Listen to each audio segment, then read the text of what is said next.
The Lib Dems have made genuine strides since the 2024 general election. They have demolished much of the so-called blue wall, taken seats in unexpected places, and once again established themselves as the third national party of British politics. Yet there is a difference between winning councils or by-elections and preparing for the seriousness of national office, and it's here that I fear the Lib Dems have not grown up. Too often the party indulges in stunts, zip wires, strawberry picking, photo ops that resemble family outings, rather than serious political interventions or engagements.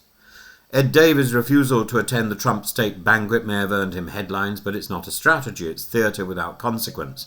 Donald Trump will not notice his absence, nor will King Charles. It's a toddler's sulk dressed up as principal. And then there is the scattergun use of parliamentary privilege and press statements. Take the attack on Zia Yusuf, Reform UK's enfant terrible. His proposal to pay the Taliban to take back deported Afghans is indeed reckless, offensive and bordering on the absurd, but the Lib Dem response urging a terror investigation under the 2000 Act is just as nonsensical. It weaponises law for headlines, trivialises genuine security threats and invites ridicule. This is the politics of playground point scoring, not the behaviour of a party preparing for office.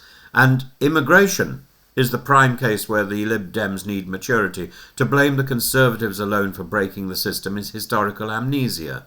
The rot set in under blanket and straw when the Home Office failed to build a competent structure for asylum, removals and appeals. It continued under the government that was partly Lib Dem. The government of David Cameron's and Nick Clegg's. What we now face is not just Tory mismanagement, but institutional indolence, inertia and drift. Grown-up politics would recognise this, admit complexity and offer reform that transcends party blame games. It's striking that even Margaret Thatcher once told Neil Kinnock that it was right to return illegal migrants to their country of origin, and Kinnock thundered that such orders were tyrannical. The debate is not new. It's about how we define illegal and how we enforce that definition without cruelty or chaos and within the context of international law. Thatcher was talking about 13,000 migrants, many of whom were eventually accepted in our society. Today's challenge is larger but structurally similar. Meanwhile, Jeremy Corbyn and Zara Sultana's new left-wing party is already peeling away young voters. An Ipsos poll suggests 1/3 of under 35s would consider backing them. For the Lib Dems, this is an existential threat.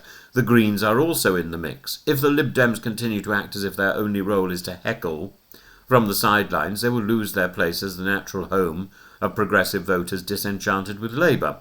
What is needed is precisely what Ed Davey has not yet offered, a vision of liberalism that is serious, not silly. It means speaking about the cost of living, housing and social care, not in viral clips, but in long-term policies. It means treating Reform UK not as a pantomime villain, but as a political force that must be countered with rigorous argument, not lawsuits and emojis. It means preparing for the possibility, which is not impossible, that the Lib Dems could become the official opposition in a fractured parliament. And here is the irony. Kemi Badenoch's Conservatives are unserious. Nigel Farage's Reform UK is unserious. The Labour government is drifting into managerial tedium. There is a genuine opening for the Lib Dems to present themselves as the adults in the room, but they cannot do so by paddling canoes for the camera or by boycotting banquets no one expected them to matter at in the first place. As Ryland Clark said of asylum politics, this is the narrative we're being fed. That is precisely the danger for the Lib Dems. They mistake the narrative for the substance, the performance for the politics. They need to grow up. They need to stop indulging in pranks and pantomime and start behaving like a party that could just possibly be entrusted with serious power. And that requires courage, coherence and a recognition that Britain is in too deep a crisis for this sort of political games playing. The next election will not be won by the meanest jibe or the silliest stunt. It will be won by those who convince the public that they are prepared to govern. And the Lib Dems have a chance if only they would grow up first.